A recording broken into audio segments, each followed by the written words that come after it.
Agora em direto, vamos falar de FUN, onde falamos apaixonadamente de Fórmula 1.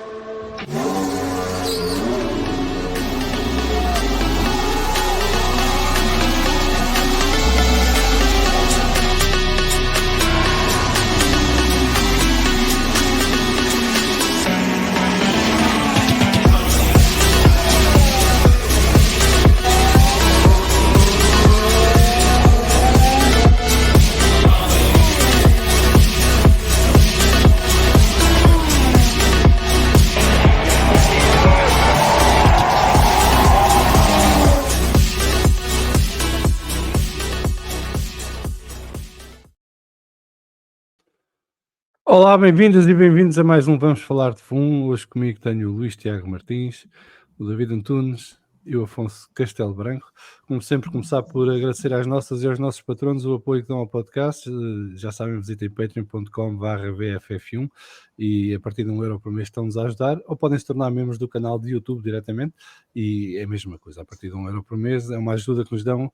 As contas estão a ficar cada vez mais caras, porque isto é da inflação, parece, os políticos dizem que acabou, mas na prática continua e precisamos de ajuda para continuar a manter tudo a funcionar e isso, os podcasts que fazemos nos trazem alguma mais-valia à vossa vida, não custa nada a ajudar e a contribuir para pagarmos as contas.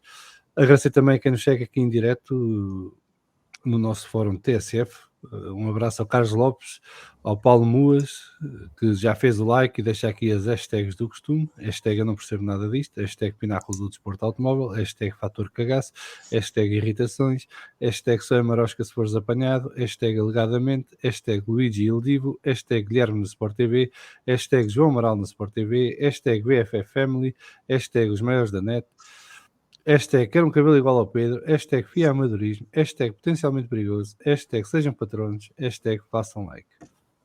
O João Graça aqui a cumprimentar-nos também, saudações belgas e coreanas, um abraço para ele, um abraço para o F. Martins, para o Biju, que deve estar na burra, um abraço também para o Luís Rodrigues, para o Rui Tavares, o nosso mais recente patrono. Muito obrigado, Rui, por te tornares patrono do Vamos Falar de FUN. Nós esta semana já lançámos também o VFF1 Debrief. Esta semana foi um especial dedicado à situação da Red Bull ao longo de 2024 e o que combinou com as saídas de várias pessoas emblemáticas da equipa, a principal Adrian Newey. Fizemos essa análise no domingo à noite, está disponível no YouTube e também está disponível na Bola TV, passou ontem na Bola TV e vai passar durante a semana em vários momentos. Para quem tem a Bola TV, mais uma oportunidade de nos seguirem por lá. Amanhã saiu também já o VFF1 WRC, dedicado ao Rally do Chile. Teve ontem a participação do João Neto, com o Vasco Moura e com o Guilherme Nunes. O João Neto, que agora trabalha na Toyota Gazoo Racing e que esteve presente no Rally da Acrópole com a equipa a trabalhar no terreno e contou essa experiência ontem no podcast, para além de terem falado longamente sobre a situação do campeonato e tudo mais. Amanhã iremos ter, se tudo correr bem, vamos falar de wrestling. A semana passada acabou por não acontecer, estas agendas andam complicadas, mas amanhã à partida iremos ter, e também queremos ver se o VFF1 NASCAR regressa esta semana. Entretanto, juntou-se aqui à conversa o Gabriel Pereira Martins, um abraço para ele e também um abraço para o Vítor Fialho, que nos saúda como sempre de Alcavidez. Ora, vamos começar o podcast de hoje, a conversa na pausa que não é de verão, é aqui uma pausa outonal. A Fórmula está parada há mais de 3 semanas, mas há muitos temas de conversa e vamos começar pela situação da Alpine. Foi anunciado esta semana pelo grupo Renault que deixará de fabricar motores Fórmula 1 a partir do final de 2025 e, portanto, a Alpine deixará de ser motorizada por Viry-Châtillon. Tudo indica que será fornecida de motores pela Mercedes a partir de 2026. É uma situação algo estranha, porque a equipa de fábrica mantém-se, deixa de construir os próprios motores. E vai criar aqui uma situação caricata. Luís Tiago Martins, o que é que te parece esta situação da Alpine? Boa noite. Eu acho que isto é mais uma tentativa de salvação da equipa, agora com o advisory mestre, o Flávio Briatore.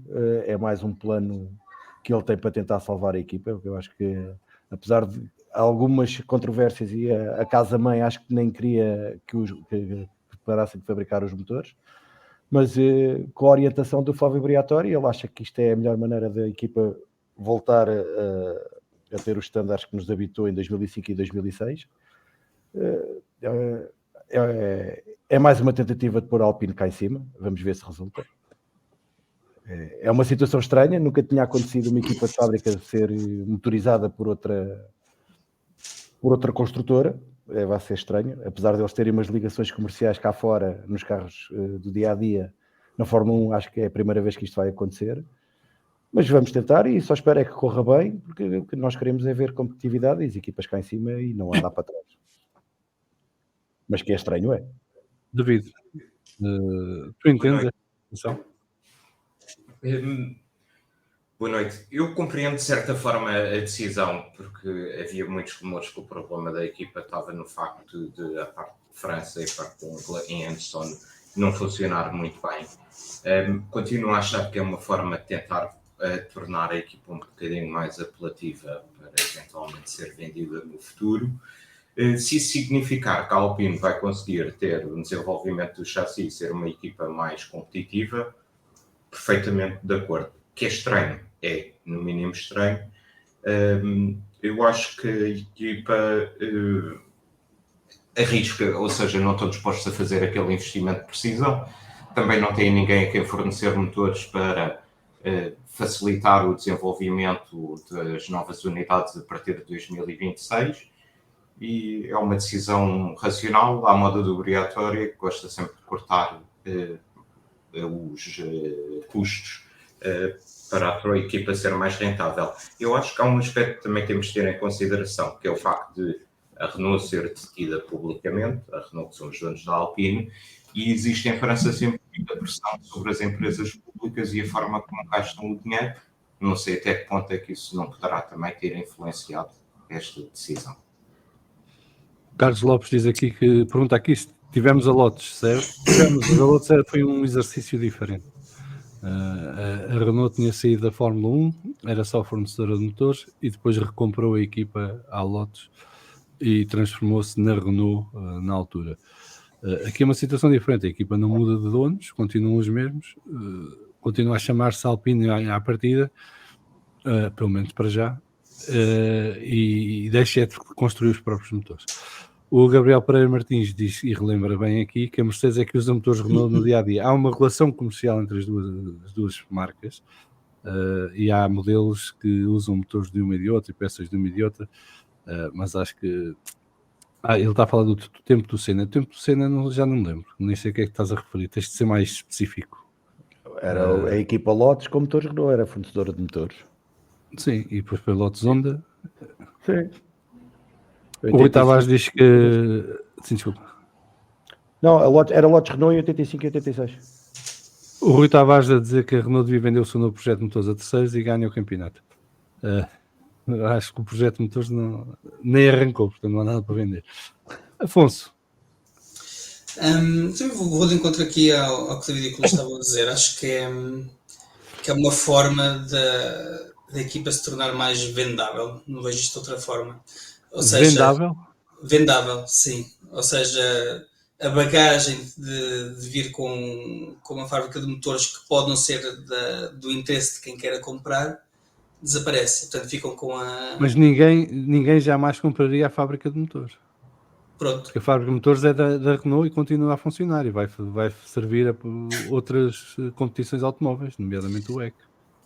Opa, o que eu estava a pensar, não estou a dizer que a fábrica de motores desaparece. Estou a dizer uma equipa que queira comprar a Renault, se no negócio tivesse que estar obrigatoriamente incluída a fábrica de motores, que poderia ser menos apetecível para uma equipa que já tinha... Não está, mas não está para nenhuma. Os motores são independentes da equipa de Fórmula 1.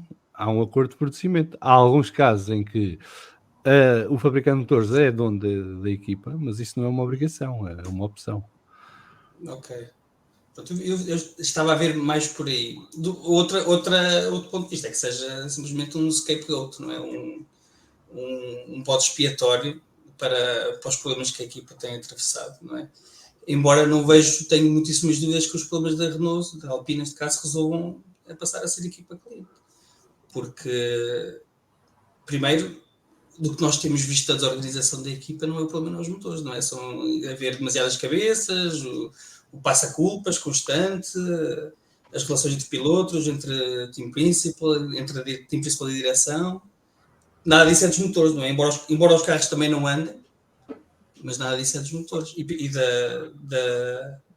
do passado recente, mesmo quando a Renault fornecia motores a outras equipas, muitas vezes, mesmo sendo equipa de fábrica e outras equipas sendo equipas de clientes, eles acabavam por perder para a equipa cliente da própria Renault. Portanto, o problema não está só no motor, diria eu. Ainda assim, pronto, já aconteceu tantas vezes a Renault sair e voltar a entrar, não é? Embora os motores tenham sempre acabado por ficar, não é? Mas Tiveram 2 anos fora. Eu tenho uma análise um bocadinho mais racional de tudo isto e não sou tão crítico e negativo como a maior parte das pessoas é. Porque, de facto, eu acho que a Renault o que percebeu foi que o investimento que teria de ser feito para se tornar competitiva nos próximos anos era brutal. E está muito atrás para ter resultados a breve trecho. Portanto, iria ter que fazer um investimento brutal no desenvolvimento das suas infraestruturas, dos seus quadros técnicos, entrar num novo regulamento sem isso no sítio, iria adiar ainda mais a resolução do problema. E acho que olharam para aquilo friamente e decidiram que mais vale não investir dinheiro a fabricar um motor para o regulamento de 2026, quando ainda por cima não temos uma equipa cliente a quem o vender para poder rentabilizar de alguma maneira esse investimento, ou recuperar parte desse investimento. Depois, a equipa Fórmula 1 é um ativo enorme neste momento, portanto, a Alpine está avaliada em mais de 1.100 milhões de euros, salvo erro. Tem um grupo de investidores já dentro da própria estrutura societária. Portanto, é um negócio à parte. E é um negócio que a Renault é coproprietária, tem a maior percentagem desse negócio, e que não precisa de se desfazer nesta altura, porque isto vai continuar a rentabilizar de mais uns anos, ainda não atingimos o pico. Mantém um cordão umbilical à Fórmula 1 do grupo do Renault, o que quer dizer que quando voltarem a haver novos regulamentos de motores lá para 2028, 2029, para ser introduzido em 2030, a Renault tem a opção de voltar aí, se for interessante e se tiver alguma situação financeira mais vantajosa, de voltar a construir motores para a Fórmula 1, e depois de continuar a ter e a usufruir da ferramenta de marketing que é a Fórmula 1 atual, em que pode fazer a ativação de marca, pode fazer promoção dos seus vários automóveis de estrada, pode fazer ponto com outras competições esportivas como a WEC e fazer ações promocionais conjuntas. Portanto, há aqui um conjunto de vantagens. Eu não vejo isto como um tiro nos pés, antes pelo contrário, acho que é a solução de manter a Renault na Fórmula 1 por mais tempo, reduzindo drasticamente o investimento que a Renault teria que fazer para se manter no grande circo. Acho que era muito mais arriscado e muito mais complicado manterem a aposta e começarem a investir a construir um motor 2026 e depois chegarem a 2026 e continuarem onde estão na tabela ou mais para trás ainda. E acho que foi por aí que a decisão foi. Eu acho que o problema da Renault não começou agora. O problema da Renault começou há 3 anos atrás, não é?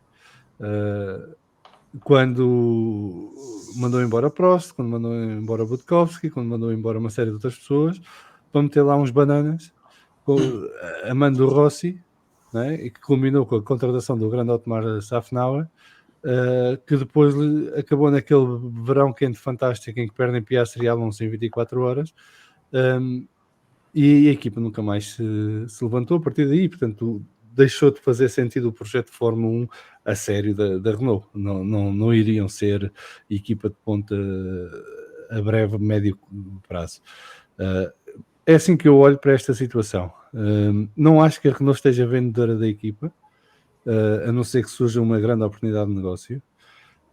E mesmo que surgindo uma grande oportunidade de negócio, acho que a Renault vai tentar manter-se ligada à Fórmula 1, ficando como detentora de parte da equipa na mesma. Mas isso serão as cenas do próximo capítulo. Acho que o Briatore não tem nada a ver com este plano. Acho que o Briatore foi contratado para executar o plano, não para o pensar. E quando queres fazer uma decisão, tomas uma decisão dessa e queres pô-la em prática, trazes alguém de fora que possa ser disruptivo e que possa pôr em prática algo que não é popular dentro do Grupo Renault. E como vimos, os trabalhadores do Grupo Renault não acharam uma grande piada a esta situação. E tiveram greves e reuniões e sindicatos ao barulho e tudo mais. A garantia que lhes foi dada é que não vão fechar a fábrica de Viry Châtillon e vão continuar a produzir motores lá, mas vai haver uma redução de quadros e uma redução de custos. E isso terá o seu impacto, obviamente. Mas acho que o Briatore é um mercenário que foi trazido para implementar um plano que não é pacífico dentro do grupo. Acho que não foi ele o grande mentor de vamos com motores Mercedes e despachar estes motores da Renault, não sei o quê. Acho que é o contrário. Mas é a minha opinião. Só ler aqui alguns comentários que tanto chegaram. O SR disse que devem ter poupado uns trocos a mandar o Rossi embora. O Carlos Lopes diz que a Andretti era para ter um motor Renault nos primeiros tempos e agora a Andretti tinha um acordo de promessa, um contrato de promessa assinado com a Renault, que a Renault seria fornecedora de motores se entrasse na Fórmula 1. E esse contrato já expirou. Se a Andretti entrasse na Fórmula 1 em 2025, seria ainda a Renault a motorizar, porque é a única que não tem clientes. E, portanto, teria que ser essa a oferecer, entre aspas, a prestar o serviço à nova equipe. Neste momento, a Andretti não vai entrar em 2025, nem sabemos se vai entrar em 2026. Há um indício de que poderá entrar em 2028. Mas a Andretti é livre de escolher os motores que entender nessa altura, sendo que haverá um novo acordo da Concórdia que irá também estabelecer como é que é o fornecimento de motores a equipas clientes nos próximos 5 anos. Temos de esperar que isso seja negociado e anunciado. Mais comentários da vossa parte? E a Andretti, desculpa, em 2028 é com a Cadillac, não é? A entrar Com a GM, sim. Nunca há de Não ser. sei se será a Cadillac, se chamará Sim, outra mas coisa. é o Grupo GM. Sim. Há de ser o Grupo GM. Não... É isso que está... Não era uma situação de recurso, entre aspas. A Renault era a muleta para entrar. Era a situação de recurso até a GM entrar. Não, a GM não estava previsto entrar. Não, entrar como fornecedora de motores. Não, a GM não estava previsto entrar como fornecedora de motores. Isso aconteceu depois no seguimento das negociações e das tentativas da Andretti de convencer a Fórmula a entrar. Okay. E a GM aí atravessou-se e chegou-se à frente e disse que sim senhora, que estava disponível para construir motor, mas só a partir de 2028. A da altura até se virou a Fórmula 1 e disse que a GM era muito bem-vinda, deixando no ar que a Andretti nem por isso.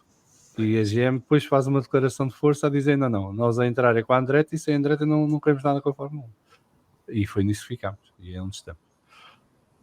Mais algum comentário sobre esta situação da Alpine? Eu estava-te a ouvir, disseste bem que era a tua perspectiva racional, ou seja, ali do negócio puro e duro e alocação de recursos puro e dura. Mas não te parece que, se não sendo para vender, que eles não correm o risco de ser tipo uma acificação, ou seja, de perderem competitividade por aí abaixo e andarem só lá a penar? Não sei, aquilo já está tão mal, só que os motores que têm. Desculpa? Não, eu acho que temos que analisar a situação da ASA à luz do contexto temporal em que as coisas estavam a acontecer. Neste momento estás numa situação diferente em que tens um teto orçamental, as equipas têm rendimentos mais do que suficientes para cobrir os custos previstos no teto orçamental e, portanto, se forem bem organizadas, conseguem, e a ASA está a demonstrá-lo este ano, que conseguem ser competitivas e... Agora, não vão ser competitivas para ganhar campeonatos, mas vão ser competitivas para estar na luta pelos 10 primeiros, para entrar no Q3, e uma equipa de Fórmula 1, neste momento, só há 10 licenças. Portanto, o negócio está a crescer à escala global e só há 10 equipas. Portanto, mesmo que sejas a pior equipa de longe, estás lá. Portanto, o teu valor de mercado é enorme. E acho que é essa a aposta do Grupo Renault. Não sei quem aqui ia falar mais, acho que era o David. Não, eu estava a dizer que eu acho que poderá ser mais competitiva a equipa, porque acho que aquilo que... a energia que perdem a apontar dedos e tudo fora, acho que é um bocado difícil terem a parte de motores tão distante e também num país com uma mentalidade completamente diferente da parte que constrói o chassi. Isso só conseguiram fazer com que funcionasse uma vez foi com o Briatore, quando o Alonso foi campeão pela Renault. Mais vez nenhuma isso aconteceu, que é um bocadinho estranho, porque nós estamos habituados a ver a Renault como fornecedora de motores e agora é a primeira vez que os vamos ver só com o chassi e deixando a parte dos motores. Isso é um pouco estranho, mas ao mesmo tempo nós também temos uma Aston Martin que vai ter motores da Honda. A partir daí abriu a caixa de Pandora para isto tudo. Eu acho que um dos elementos que eles tiveram em conta foi precisamente o facto de, o mais provável, a partir de 2026, termos 5 equipas muito fortes lá em cima. E de 5 equipas bem financiadas, com boas estruturas técnicas, com muito potencial e capacidade de desenvolver carros competitivos, o que ainda mais dificultaria a tarefa da Renault de vir a ser competitiva, não é? Sendo que um dos problemas que há na Fórmula 1 e que muitas vezes passa ao lado dos adeptos é que a amostra de, ou não é a amostra, mas o grupo de trabalhadores qualificados onde se pode recrutar é muito limitado. E tu te antecipas à competição e vais buscar os melhores antes deles, ou se os outros se antecipam e vão buscar os melhores, depois também não tens capacidade técnica para seres muito mais competitivo que já és. Portanto, até podias despejar o dinheiro todo que quisesses, mas se não tens os quadros técnicos, porque já estão noutras equipas, não há muita volta a dar. E acho que a Renault está nessa situação, está num limbo, não é? Porque os grandes nomes já assinaram por Aston Martin, por McLaren, por Mercedes, por Ferrari, por Red Bull. Não há muito para a Renault ir buscar. Não é? Quem é que eles foram buscar? Foram buscar o David Sanchez, que saiu da McLaren ao fim de 3 meses, depois de vir da Ferrari, mas não tem mais capacidade de ir buscar. Portanto, estão dependentes do que sobrar, entre aspas. Desculpa. Não é só os quadros técnicos, também é a parte do pessoal que produz em si, manuseia as máquinas que produzem, são máquinas muito específicas que requerem muito conhecimento técnico e também não conseguem reportar assim trabalhadores. Mas isso quase todas as equipas têm. Isso não é o grande problema. E a Renault tem esse pessoal. Falta-lhe o pessoal superior, a parte desenvolve, pensa e executa a construção dos carros, não é? E é aí que a Renault neste momento está uns furos abaixo das 5 que mencionei. Começa a fazer contas à vida e começa a perceber que isto não vai ser tarefa fácil e cada vez será mais difícil competir no top 5 da Fórmula 1. E o top 5 da Fórmula 1 é onde interessa estar, se és um fabricante. Não é? Se fores uma equipa tipo Williams ou Haas, que não é o fabricante, é irrelevante. Obviamente quer estar lá a competir, ganhar pontos e possível ir a pódios e ganhar corridas, mas torna-se um exercício mais comercial, digamos assim. Portanto, há uma estrutura comercial que garante rendimentos, há prémios que irão chegar, há um teto orçamental que te permite estar presente e ser competitivo sem teres que gastar loucuras, e portanto vais-te aguentando e o teu produto vai melhorando e vai valorizando e tens a opção, quando bem entenderes, de sair. No caso de um fabricante já é uma história diferente, e esse é o desafio, por exemplo, que a Audi está a ter, mas a Audi, por exemplo, já conseguiu buscar Binotto, já conseguiu buscar o Whitley, já conseguiu buscar uma série de quadros às outras equipas grandes, muitos deles anónimos para nós que não conhecemos os meandros, mas que estão a dotar a Audi de quadros técnicos em todos os departamentos para ser minimamente competitiva logo no arranque em 2026, que não quer dizer competitiva no sentido de ganhar coisas e tudo mais, mas estar ali à bica do top 10, e isso depois terão a capacidade financeira ao longo dos anos e o atrativo de ser o grupo Volkswagen de poder trazer outros quadros de outras equipas à medida que eles vão saindo, porque isto depois vive de ciclos, não é? A Renault neste momento não aproveitou o ciclo atual, portanto está fora do ciclo seguinte e portanto a situação é muito mais complicada. E acho que não sei até que ponto se justificaria uma empresa que, como disseste bem, é pública, continuar a investir a loucura que teria que investir para se tornar competitiva na Fórmula 1 sem ter nenhuma garantia de que o conseguiria no contexto atual. Acho que é uma tempestade perfeita e que propicia este tipo de decisão. O Alexandre diz: olha, o Homem das Asas, lembra-me que fiquei de organizar uma coisa. É verdade. Não sei o que é que ele ficou de te organizar, mas olha. O Biju diz que tudo o que o Afonso diz é mentira. Eu não sei porque chama-te Alfonso. Também não, mas tudo bem. Beijinhos, Biju. Um abraço ao Gilberto Pagos, nosso patrono, está aqui a cumprimentar-nos. O Miguel Maia a cumprimentar-nos desde Vila de Conde, um abraço para ele. O SR a dizer que a Aston Martin não fabrica motores para os seus carros. A Alpine Renault seria a única marca que fabrica motores na sua divisão de carros, mas não fornece para a sua equipa de Fórmula 1, não? Não, porque a Audi também está na mesma situação, nesta altura. Em 2026 é que terá motores próprios. Em 2025 continuará a usar os motores Ferrari. E já pertence à Audi. Eles vão manter a designação Sauber, mas já é maioritariamente detida pela Audi. Um abraço ao André Rebelo, se juntou a nós aqui, entretanto. Mas há uma coisa que quero acrescentar a este tema do... Só para responder ao Sérgio. A McLaren de estrada não fabrica os seus próprios motores? Está bem. Não fabrica. Não, acho que não. É motor Acho que X. estão a pensar em começar, mas acho que ainda não. Acho que eram Mercedes, os motores do McLaren. Também tenho ideia disso. Isso era, ao princípio, que era Mercedes, o AMG, mas depois quando... Espera aí, deixa-me perguntar aqui ao meu amigo Google, que ele costuma saber estas coisas. Google it.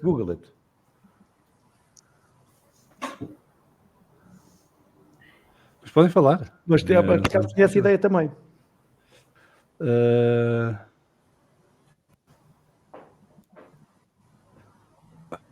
E no passado mais recente, apesar de ser só patrocinador, mas era a marca da equipa, que era a Alfa Romeo, também tinha motores Ferrari.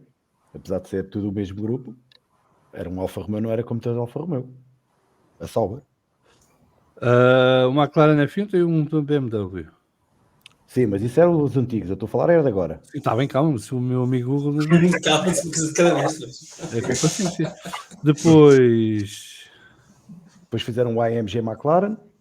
Pois é, a Mercedes AMG tornou-se a principal fornecedora dos carros de estrada da McLaren no 570S, 720S e o Artura. Eu não faço ideia qual é o último carro da McLaren, portanto. Não é o P1, McLaren P1. McLaren P1? Não tenho a certeza. Já é híbrido ou assim. Twin Turbocharged M838TQ V8. É um McLaren e-motor. O motor a parte elétrica. O M838TQ não sei o que é. Se calhar era eu que estava enganado. Foi desenvolvido com uma empresa Ricardo PLC. Era com essa que estava a dizer. A McLaren usa motores da Ricardo com especificações da McLaren. Seja lá o que seja a Ricardo. A Ricardo é um construtor de motores, como era a Judd, como era a Mecachrome, como era... Há vários. Nunca tinha ouvido falar. Não é um construtor de motores no sentido que vocês estão a pensar, é mais uma garagem que monta motores específicos para carros, normalmente de competição, neste caso para carros de estrada, que são construídos com base nas necessidades de quem desenha o chassis e o carro. Como eu disse pouco. Monta motores, se quiser. E os próximos também vão. O SR estava aqui a dizer isso, desculpa, não estava a olhar para o meu amigo Google, não vi o comentário do SR, mas o Afonso tinha lido. Muito bem, mais alguma pergunta? Mais alguma coisa a dizer sobre este tema? Não. Silêncio para mim não diz nada num podcast. Não, só para terminar, eu fico contente que o nome Renault ainda se mantenha na Fórmula 1, que é um nome histórico. Mas vai continuar a chamar-se Alpine, não é? É Alpine. Não, estou a perguntar. Vai. Para já sim. Okay. Mas a Alpine está ligada à Renault e é um nome que fica ainda na Fórmula 1 dos antigos. E é bom ainda ficarem nomes antigos na Fórmula 1, não serem equipas totalmente novas. Vamos ao nosso Colégio de Comissários. Colégio de Comissários. As notícias da Fórmula 1 e o veredicto do nosso painel. Sem ação, incidente de corrida ou penalização, eles decidem. Isto hoje o colégio de comissários é um bocadinho mais curto do normal, mas ainda assim tem aqui vários temas que estão para conversarmos um bocadinho. Começamos pelas declarações de Christian Horner a dizer que Liam Lawson terá uma oportunidade de provar que é merecedor de um lugar na equipa principal, na Red Bull. E isto vai alimentar as teorias de muita gente que suspeita que essa saída de Ricciardo a meio do campeonato, a faltarem 6 corridas, é precisamente para a Red Bull testar se Liam Lawson está em condições de poder eventualmente substituir Sérgio Pérez no próximo ano na equipa principal. O que não deixaria de ser um bocadinho surpreendente. Luís, o que é que te parece? O que é que te parecem estas declarações de Christian Horner? O que é que eu acho que aqui está uma grande confusão dentro da Red Bull, com estas declarações. Ele a dizer que quer testar o Liam Lawson para ver nestas 6 corridas se tem capacidade, mas ao mesmo tempo, depois logo de seguida, diz que defendeu o Ricciardo até ao fim e deu-lhe todas as oportunidades e mais algumas. Não percebi bem estas declarações do Christian Horner. Acho que ele não... Relativamente ao que nós estamos a comentar do Liam Lawson, acho que é um acidente de corrida. Acho que faz todo o sentido. Saúde. Todo o sentido ele de fazer este teste, apesar de ele já ter provado o ano passado que fez algumas boas corridas. Ele não tem nada a perder. O Ricciardo não estava na moto de cima, não estava a trazer nada de bom nada de novo, nada de que a equipa tivesse a ganhar com o Ricciardo lá dentro. Portanto, pôr lá o Liam Lawson, acho que faz sentido para testar ou não, para ver se tem capacidades para ir para a Red Bull, para a casa-mãe. Agora, mas depois as decisões, é tudo faz-me um bocado de confusão estas decisões, andar para a frente, parece que anda ali a rodear e que não sai do mesmo sítio. Por um lado dá uma facada no Ricciardo a dizer que vai embora, mas por outro lado dá-lhe uma palmadinha nas costas. Não, é tudo muito estranho. Muito estranho. Mas acho que faz sentido, é a decisão para testar, para ver se ele está preparado para ir para a casa-mãe. Acho que faz sentido, acho que é sem penalização, apesar de eu achar que ainda, mesmo que só com estas 6 corridas, é muito cedo para ir para uma Red Bull para ser companheiro de equipa do Max, que se o Max continuar, é mais um piloto que vai ser torcidado pelo Max. Não tenho dúvida nenhuma. Muito bem. David? Eu acho que faz todo o sentido estar o Liam Lawson. O Ricardo já deixava a desejar há algum tempo. E acho que faz todo o sentido, porque não nos podemos esquecer que eles também têm o Isaac Adjar na Fórmula 2. Pode ser campeão ou não. Para mim parece-me um piloto bastante interessante. E acho que é um bocado organizar a casa, porque acho que este programa de pilotos já está podre há alguns anos. Já assistimos àquelas do Kvyat, tem contrato, não tem contrato, e assim. Depois passaram a apoiar não sei quantos pilotos na Fórmula 2 e não sei, quase metade da grelha de Fórmula 2 e de Fórmula 3. Por isso, eu acho que faz todo o sentido de um piloto que deu provas nas corridas em que esteve presente o ano passado, tentar testar. Para mim, o principal motivo pelo qual o Pérez não foi substituído era a falta de alternativas, porque obviamente com o Tsunoda eles não estão dispostos a fazer esse tipo de investimento, porque é um piloto Honda. E não tinham alternativa porque o Ricardo também não estava a ter os resultados que eram esperados e seria um bocadinho violento pôr o Liam Lawson diretamente na Red Bull.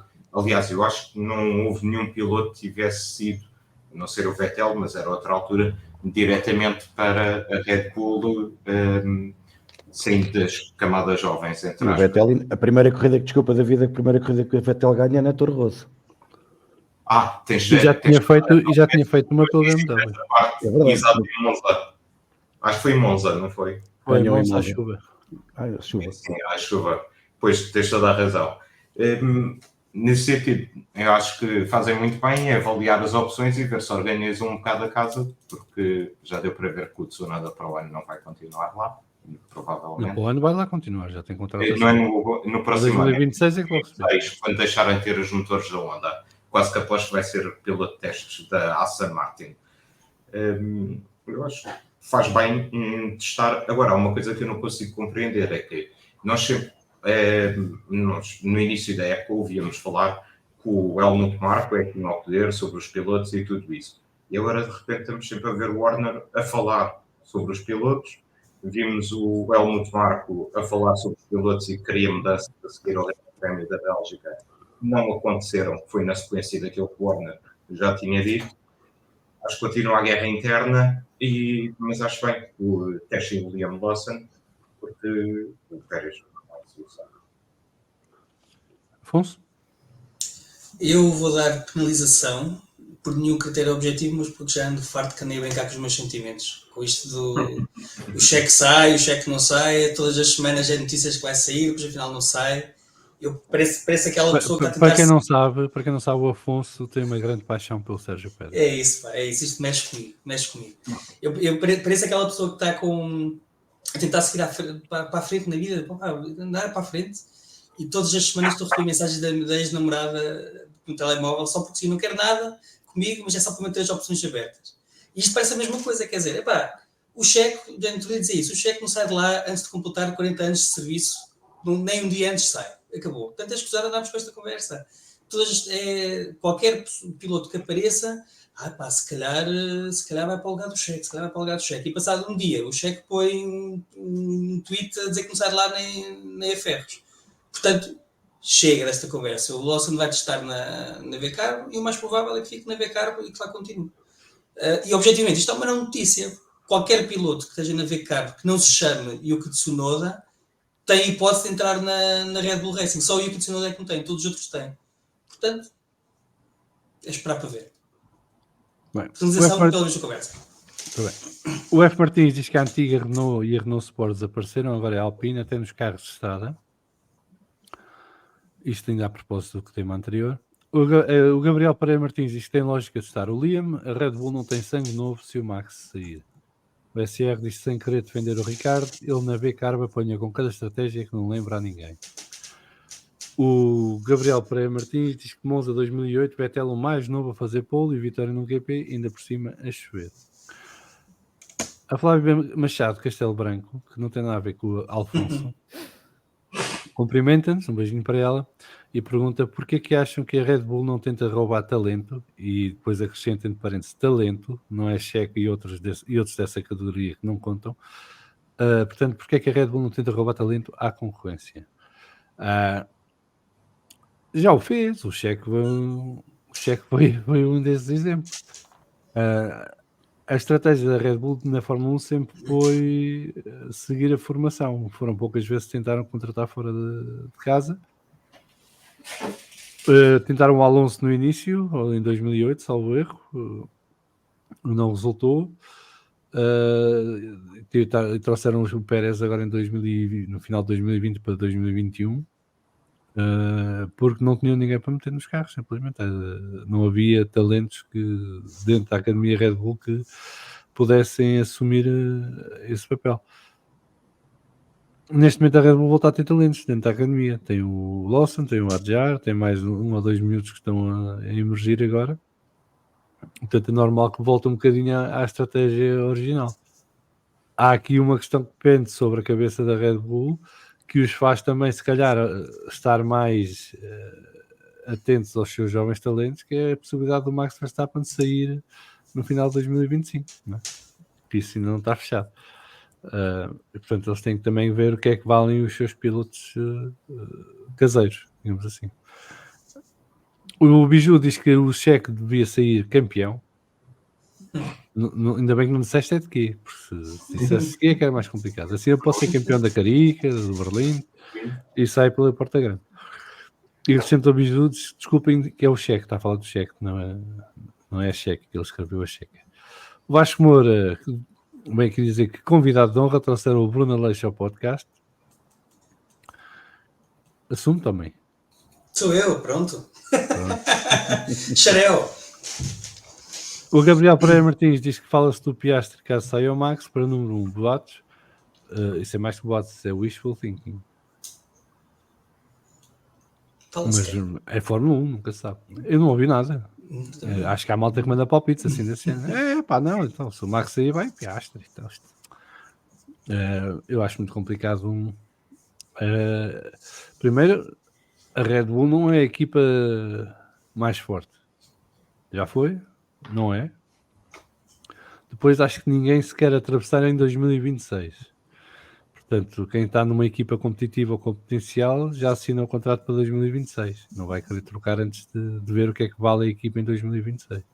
Portanto, se o Max sair em final de 2025 para a Mercedes, acho que a Red Bull não terá grandes escolhas. Poderá ir buscar o Russell, que fica sem lugar.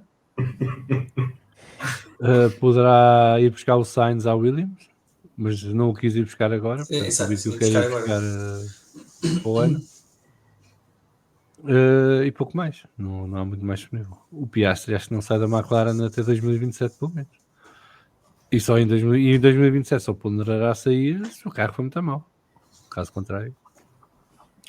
O Vasco Moura diz que é muito nobre deixarem pessoas como o Biju andar a mendigar aqui no chat. Ele escreve tanto e nem manda superchat. É verdade, não manda superchat, mas é mais vale no chat que aqui. Se for aqui, nós a semana passada, eu quero só fazer aqui um disclaimer, dissemos muitos palavrões no podcast, mas estávamos a gozar com a situação da FIA. E me peço desculpa às sensibilidades mais frágeis, não queríamos incomodar ninguém, mas foi só para gozar com a situação da FIA. Mas o Biju acha que a situação da FIA todos os dias, quando Exato. portanto, mais vale deixá-lo andar a mendigar no chat do que andar aqui deste lado a insultar toda a gente que mexe. A Flávia diz que eu tentaria muito roubar Sainz, Alonso, Hamilton, Norris e o Piastri. Eu queria uma casa com piscina à beira do mar num lugar quente 9 meses do ano.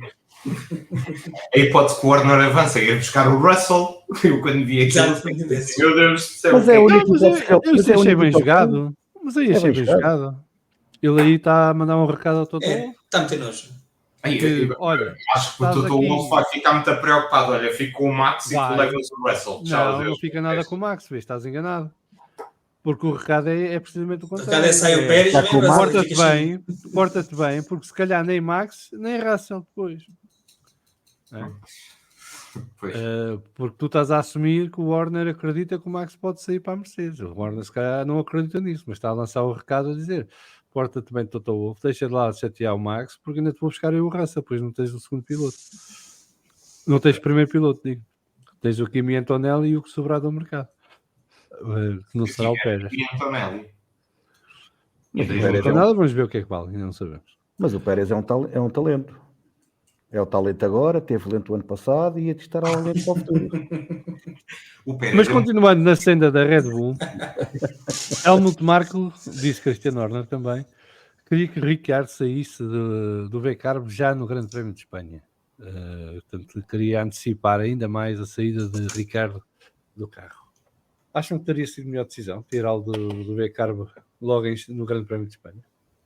David? Eu acho que sim.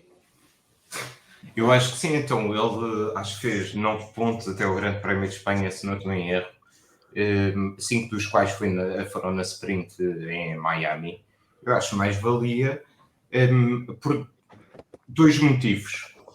Primeiro, porque não estava a ter os resultados, quer dizer, o Tsunoda tinha 19 pontos na altura, quando chegamos ao Grande Prémio de Espanha. E o Ricciardo teve as decisões da equipa todas a favor dele. Lembramos todos daquela situação de deixar passar, da informação que deram para o Tsunoda deixar passar o Ricciardo na primeira corrida e era um 13º lugar e depois não o obrigaram a dar o lugar de volta. Eu acho que mais valia ter cortado o mal pela raiz, não era nada de novo. Eles também tiraram o Kvyat para aí à 4ª corrida, aqui era mais à frente, e meteram lá o Max. Acho que deviam ter feito isso. Acho que é um bocadinho injusto para o Liam Lawson. Ele vai entrar numa fase em que o carro está claramente em declínio. A maior parte dos pontos da Toro Rosso foram todos marcados na primeira metade da época. Desde então, acho que marcaram 6 pontos, algo assim de género. Por isso, eu acho que tinha mais lógica terem substituído logo em Barcelona. Mas, para ser muito sincero, desde que o Ricciardo voltou, apesar de ter partido o pulso e isso tudo, nunca me deu a sensação que ele tivesse assim numa forma espetacular e pudesse ser um candidato a voltar à Red Bull. Por isso, acho que mais valia ter metade em Barcelona, sim. Acho que mais corridas dava para ver mais do Lawson. Afonso? Então, é assim, 2 coisas. Primeiro, responder à tua pergunta de se ele devia ter saído. Eu acho que não. Acho que não é forma de... Mas isso em relação à Vicardo em si, acho que não é forma de se trabalhar, de todos os pilotos que lá entram terem 4 ou 5 corridas para mostrar o que valem e depois salta fora. Acho que é impossível assim. Seja Ricardo ou não seja Ricardo. De qualquer maneira, também acho, e concordo com o David, que o Ricardo nem sequer devia ter voltado, se calhar, para começo de conversa. Não é? E assumir que é para uma jovem promessa e não para alguém que estava claramente numa fase descendente da carreira. Mas a partir do momento em que lá o põe, é assumir o erro, ou assumir que vão tentar tudo para o tentar desenvolver e tentar manter, que foi o que acabaram por fazer, pelos vistos, contra o parceiro do Helmut Marko. Mas a segunda coisa que eu queria dizer em relação a este assunto é que, para mim, é uma penalização total para o Horner, porque são declarações inacreditáveis e escusadas. Quer dizer, o pobre do homem acabou de sair com a despedida com menos pompa e circunstância de que me lembro, para alguém que, para todos os efeitos, é uma cara do grupo Red Bull e uma cara do Fórmula 1 no geral do ressurgimento da Fórmula 1 no geral, desde 2018, com o documentário que agora me está a esquecer o nome. Portanto, não lhe fazem uma despedida em condições. E depois ainda não sal para cima da ferida de vir buscar estas pequenas humilhações sem grande interesse nesta fase do campeonato, meramente para alimentar o ego, como tu dizias há bocado, David, o ego do Horner contra o Marko. Porque esta declaração é só o Horner a dizer a quem quer ouvir que o Marko quis fazer assim, mas eu é que mando nesta equipa e portanto ele ficou aqui até eu dizer que Eu por acaso não interpretei assim. Eu interpretei como o Horner a dizer: não me crucifiquem por isto, porque se fosse dependesse do Marko, ele já tinha sido há mais tempo. Sim, mas certo, mas ainda assim a querer, o único objetivo desta declaração, tu estás a dizer um secundário, pelo menos para mim, que era não me culpem. Mas para mim o que eu quero mais mostrar é o Marko não manda. O Marko pode querer que eles saiam nesta altura, mas quem manda sou eu. Como o David dizia, que tínhamos a ideia que o Marko é que era ali o grande puppet master dos pilotos, isso que o Horner está a tentar demonstrar. Não, mas isso já sabemos que não era desde o início do ano, quando começou o escândalo. A partir do momento em que ficámos todos a saber que o Horner tem o apoio dos 51%, ninguém mais manda ali dentro. Certo. Ó Salviano, desculpa, Afonso. E a única coisa que o Marko tinha na altura como vantagem na discussão era a tal cláusula de saída do Max. Pronto, que, entretanto, já teve que renunciar para continuar na Fórmula 1 mais um ano ou dois até ser reformado de vez. E abdicou dessa cláusula. E o Max teve que concordar com isso. Portanto, o Marko neste momento não tem qualquer peso na estrutura da Fórmula 1 da Red Bull.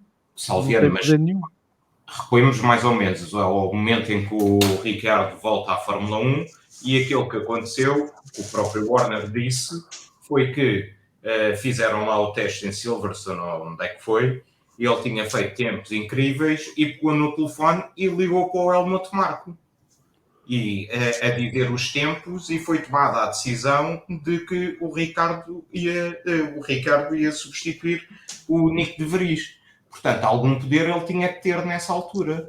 Eu acho que desculpa lá, mas estás-me a falar de uma coisa que foi o ano passado. Eu sei. Eu estou a falar de algo que aconteceu há 7 meses. Mas aquilo que eu quero dizer é, eu acho que ele pode ter perdido esse poder no momento em que abdicou dessa dita cuja cláusula. Mas isso foi agora, há 3 meses, não foi há um ano. Sim, ok, mas aquilo que eu estou a dizer desculpa, não é ok. Estás-me a dizer que isso dependeu de uma situação que aconteceu o ano passado. Eu estou-te a explicar que isso aconteceu este ano. Não é ok, não é igual. Portanto, ele quando entrou no 1 de janeiro de 2024, continua a ter poder dentro da equipa. Ao longo deste ano é que o perdeu.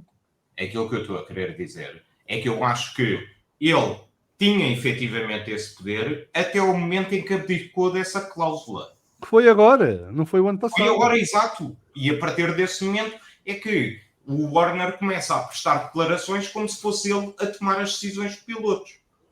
Sendo ele a tomar as decisões de pilotos. É só isso. Mas o que estava, o status quo anterior não era que o Horner não tomava decisões sobre os pilotos. Era que o Marko era o responsável pelos pilotos da equipa. Não quer dizer que decidisse ele sozinho quem é que ia para os carros. Não, isso eu também não tenho... Eu acho que deixou de ter influência nessa decisão. Que é diferente. Ok. Luís. Já não há muito mais a dizer. Eu acho que é a penalização, um bocado pelo que o Afonso está a dizer. Não é em 5 ou 6 corridas, voltando um bocado, que se testa um piloto, e qualquer piloto não é em 5 ou 6. Agora, se calhar tinha sido a melhor decisão. Se era para testar, tinham logo trocado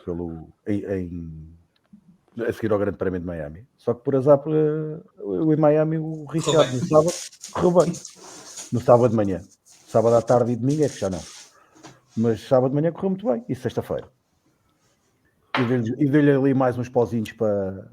Mais uns pauzinhos para continuar na Fórmula 1 mais uns mesinhos. Porque eu acho que a decisão já tinha sido tomada há mais tempo se ele não tivesse tido aquele fim de semana.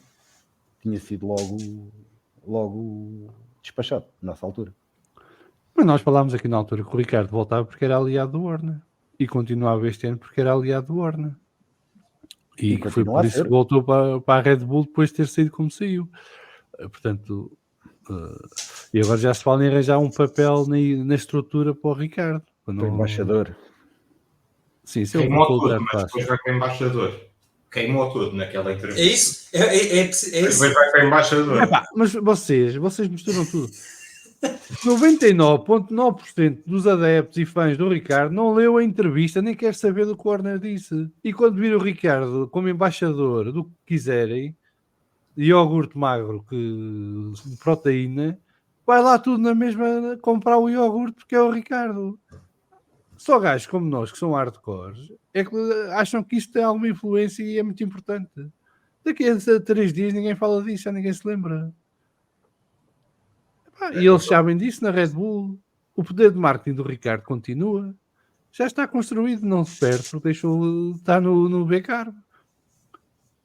Não é? Portanto, acho que nós muitas vezes perdemos o foco. Vivemos numa bolha aqui da Fórmula 1 e achamos que o mundo todo entende as coisas como nós. Não. Está tudo a cagar. Quando não usei outra palavra. A maior parte das pessoas fica muito emocional e enraivecida com situações durante os fins de semana de grande prémio. Depois, à segunda-feira, já está enraivecida com o futebol, nem se lembra da Fórmula 1. E isto é assim para a Fórmula 1, para o futebol e para muitas outras coisas. As pessoas são tipo peixinhos de aquário, não é? Vivem para o momento e esquecem rapidamente porque há outro momento logo a seguir. Não vão acumulando memórias e juntando os pontos e construindo a imagem completa. Não, isto é um bom entretenimento, não é a vida delas. Olha, vai ser mais um bom episódio para o Drive para o ano, infelizmente.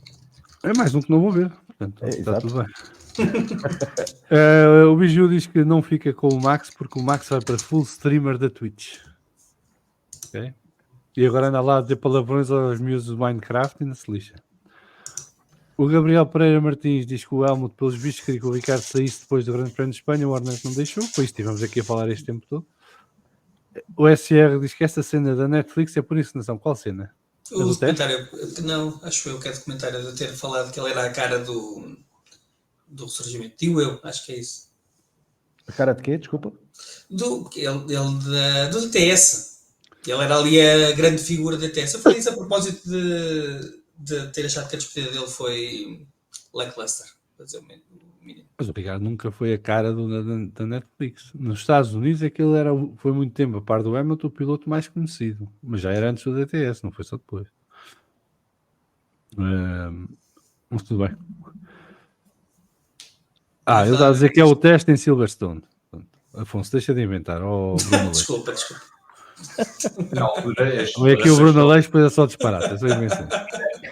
Na altura pode ter sido por causa do Drive to Survive, mas na altura as declarações que ele prestou, salvo erro, na conferência de imprensa no primeiro grande prémio de volta do Ricardo, do regresso do Ricardo, eram exatamente essas. A contar que tinha ligado o Helmut Marko e por aí fora. Está bem. O Toto Wolff também disse ao George Russell, em frente às câmaras da Drive to Survive, que ia para a Mercedes. Foi tudo espontâneo. Eu vou falar fora do Drive to Survive, numa conferência. Está bem, mas eles encenam quase tudo já. Gabriel Pereira Martins. É como a situação do Hamilton para a Ferrari, marketing, aumento das ações na bolsa, etc. Sim, isto para fazer dinheiro eles juntam-se todos, não tem problema nenhum entre eles. É só uma diferença. Ele tem 7 títulos de campeão do mundo, não é? Desculpa.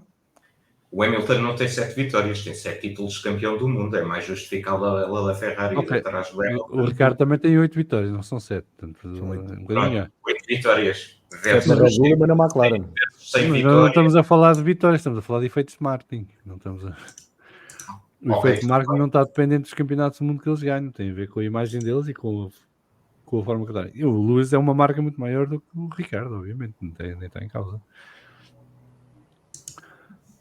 Continuando.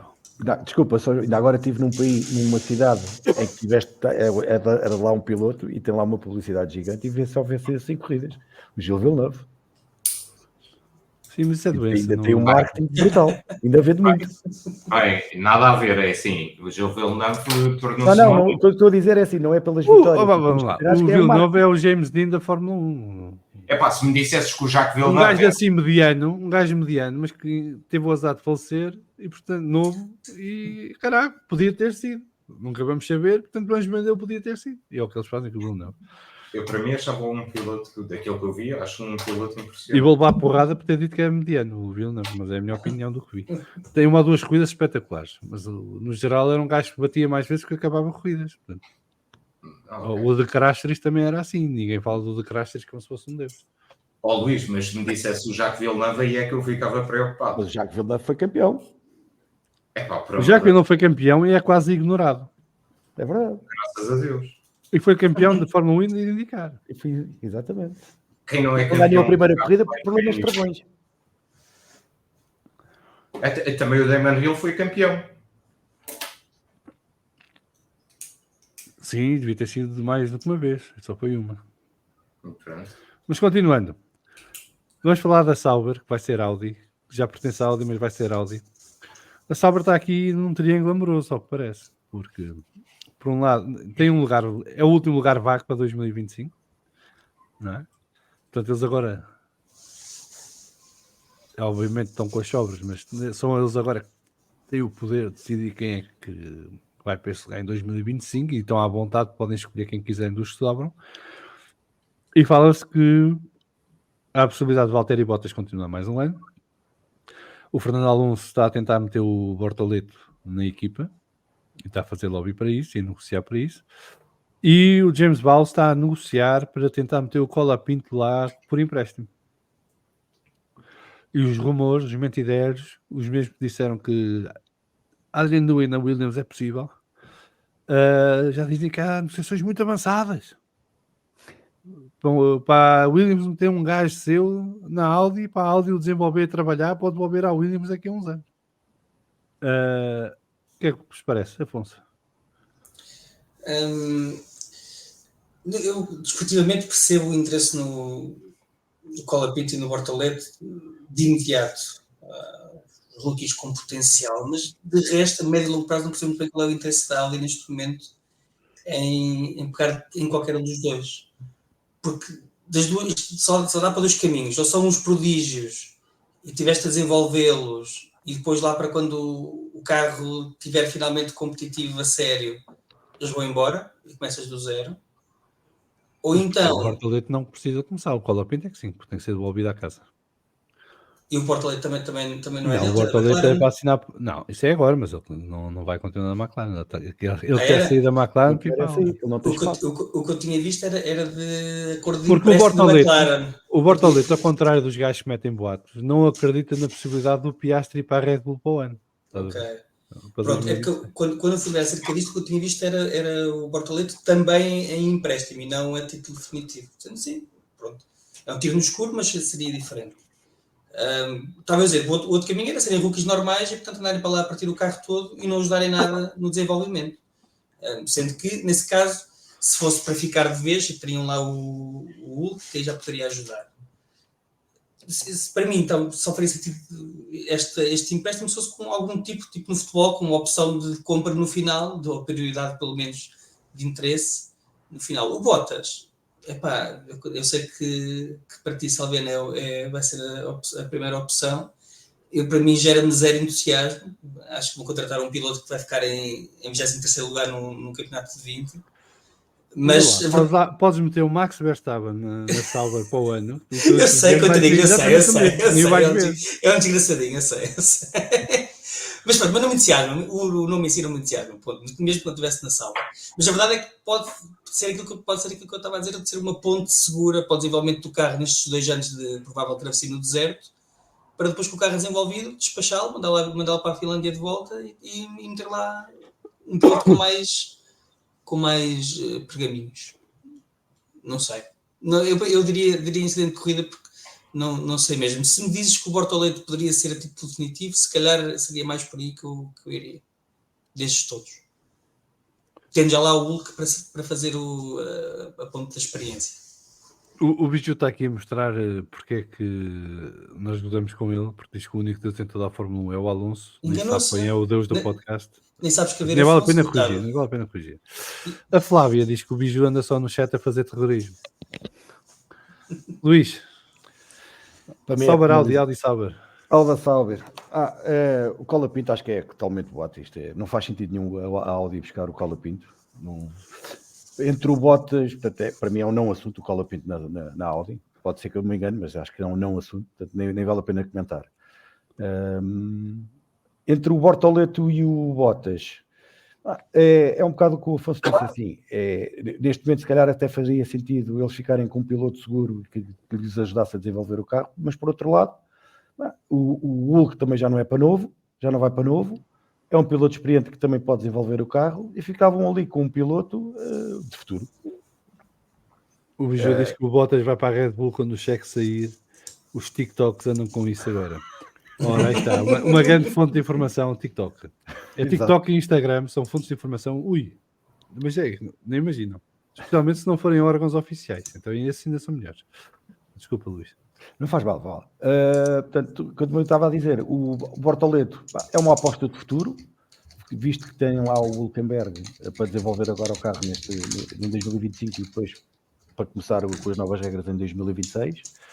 E fazerem o Bortoleto, o piloto deles para o futuro, quando eles começarem a ganhar, ser o piloto deles. Agora o Colapinto acho que não faz sentido nenhum estar metido neste imbróglio, porque vai ser emprestado a quem? A Williams vai emprestar à Sauber para depois a Sauber devolvê-lo à Williams, quando o Sainz ou o Albon. Sim, o plano é emprestá-lo 2 anos e no final de 2026 regressar ao... Exato, e o meu plano também era ter um Ferrari F1 aqui à minha porta. Eu já disse qual é o meu, uma casa com piscina à beira do mar, num sítio onde esteja calor durante 9 meses por ano. Portanto, para mim estava... Entre o Bottas e o Bortoleto, eu se calhar apostaria num Bortoleto, porque a gente quer ver gente nova. Acho que o Bottas é um bom piloto. Há uns tempos atrás, acho que já está na curva descendente da carreira e apesar de ele estar a reinventar agora com a nova imagem dele, é mais uma cara, um funny face da Fórmula 1, claro, com os seus mullets e com os seus TikToks e com os seus filmes dos Instagrams, mas acho que eu apostaria mais num Bortoleto, num piloto de desenvolvimento, e era o piloto deles para o futuro. O Bortoleto quer se desvincular da McLaren porque olha para a McLaren e vê que não tem lugar nos próximos anos. David? Para mim não tem nada que enganar, é o Bortoleto. Eles, para desenvolverem o carro, já lá têm o Hülkenberg. Para mim, era o Bortoleto. É o piloto, na minha opinião, mais impressionante a surgir nas camadas jovens. Ganhou a Fórmula 3 com uma vantagem inacreditável. Na Fórmula 2 poderá ser campeão, tentado a fazer uma ótima época. Ao contrário do Antonelli, do Herman e desses todos que chegam à Fórmula 1 sem qualquer currículo. Quer dizer, o Antonelli ainda tem um currículo jeitoso que ainda ganha umas coisas. Mas se avaliarmos pela última época na Fórmula 2, também deixa um bocadinho a desejar. Mas aquilo que eu acho é o Bortoleto, é a melhor solução. Não acredito que a McLaren queira apostar nele. Acho que a primeira vez que ele andou a Fórmula 1 foi, pelo menos com a McLaren, foi agora em setembro. Não andou em nenhuma das sextas-feiras, a época passada, nem esta época. Eu acho faltam 6 corridas, calma. Diz isto? Ainda faltam 6 corridas, calma. Pronto, vamos ver, mas até à data... O Antonelli ainda vai fazer mais uns poucos FP1s, não é? Pronto, esperemos que sim. Eu acho que normalmente tenho ideia, não tenho a certeza, que eu não conheço muito na áudio do desporto automóvel. Tenho ideia que normalmente quando entram num projeto gostam de ter sempre um piloto, entre aspas, que acompanha o desenvolvimento do projeto, e acho que esse piloto, o piloto certo é o Bortoleto. Seria um bocado ridículo andarem a fazer o leasing do Colapinto para uma equipa que se quer afirmar na Fórmula 1, e é para isso que está a investir, ou que vai investir, porque os investimentos este ano não têm dado lá muito resultado, por aquilo que se vê na stake, mas o objetivo deles é 2026 e o piloto futuro é o Bortoleto. Pois eu contratava o Bottas, mais um anito, ia buscar o Bortoleto para reserva, punha o Bortoleto a trabalhar com a equipa durante o ano, fazer FP1s, meia dúzia, a trabalhar no simulador no desenvolvimento do carro 2026, trabalhar com os engenheiros para perceber o que aí vem e como é que vai funcionar, tirar-lhe pressão de cima e em 2026 lançá-lo ao lado do Hülkenberg. Acho que meter um miúdo no carro em 2025, um carro que não vai render praticamente nada, porque vai ser mais ou menos o que estamos a ver agora, antes de que haja aqui uma grande surpresa, não estou à espera. Acho que pode ser desmoralizador, pode criar uma falsa imagem do piloto, e pode criar uma pressão desnecessária, porque depois, e já sabemos como é que é o adepto Fórmula 1, para já a malta acha que isto é uma Santa Casa da Misericórdia, tem que dar lugar aos mais novos, porque sim. Que é uma coisa que mete muita confusão. A gente quer ver miúdos. Não, eu quero ver os melhores nos carros. Se são miúdos ou graúdos, já me é indiferente. Agora, só porque temos que forçar os mais velhos para sair, para entrar os mais novos que vêm das Fórmulas Júniors, ainda por cima de vem das Fórmulas Júniors que temos tido nos últimos anos. Exato. Mais vale estarem quietos. E depois eu acho que o carro de 2026 vai ser bastante diferente do carro de 2025.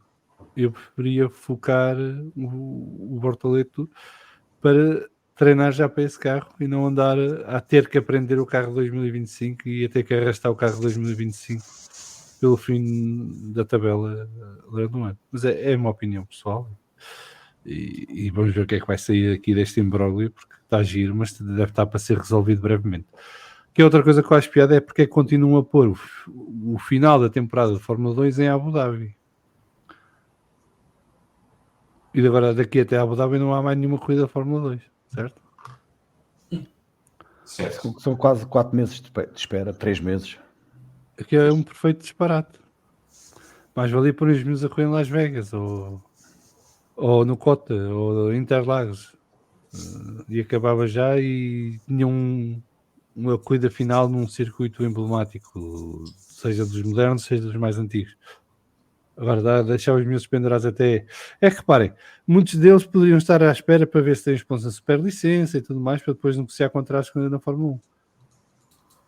Quando eles chegam a essa altura, não há contratos na Fórmula 1. O Sargent assinou em setembro sem ter pontos na superlicença. Não sei se estão lembrados disso. Sim, tinha que ter um quinto lugar, ou que era na última corrida.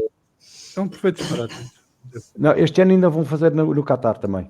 Antes de fazem duas. Qatar, Abu Dhabi. Mas a Qatar é uma semana antes da Abu Dhabi. Portanto, estamos a falar de final de novembro e primeiro fim de semana de dezembro. É uma perfeita loucura. Não percebo. É desde setembro até dezembro. Até dia 1 de dezembro. Ok. Muito bem. Vamos continuar. Vamos ao último tema do nosso colégio de comissários. Uma notícia do Autosport que eu li hoje e que trouxe à baila porque é interessante e que foca aqui alguns assuntos que temos vindo a falar ao longo do tempo, e assim dá para termos aqui uma conversa curta, mas mais concentrada sobre estas questões.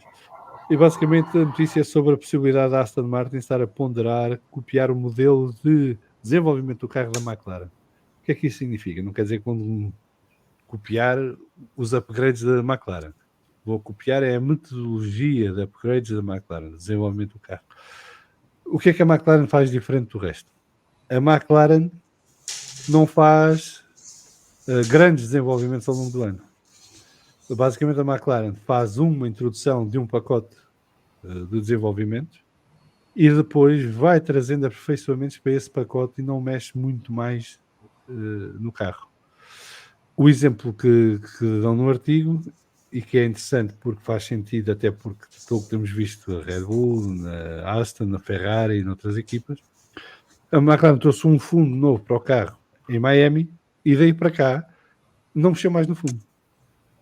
Basicamente, todo o trabalho que tem sido feito desde Miami para cá é de optimização desse pacote de desenvolvimento introduzido em Miami e de aperfeiçoamento do carro para tirar o máximo de performance possível desse pacote.